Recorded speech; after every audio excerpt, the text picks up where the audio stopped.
अस्सलाम वालेकुम दोस्तों, आऊँ अमीन जोयो। अज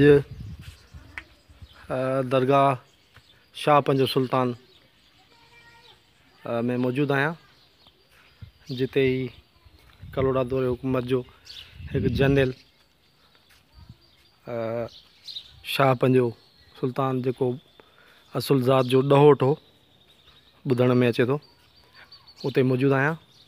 ऐं ही बिल्कुलु उहो ई स्टाइल आहे जेको कलोड़ा दौरे हुकूमत जे मुक़बरनि ते हूंदो आहे। ये पासे में ये तजर मौजूदु आहे, जेका बिल्कुलु कलोड़ा दौरे हुकूमत जो हिकु शानदार यादगार आहे। ऐं हिन जी इंटरेंस बिल्कुलु जीअं मियां यार मोहम्मद कलोड़ो ऐं ग़ुलाम शाह कलोड़ो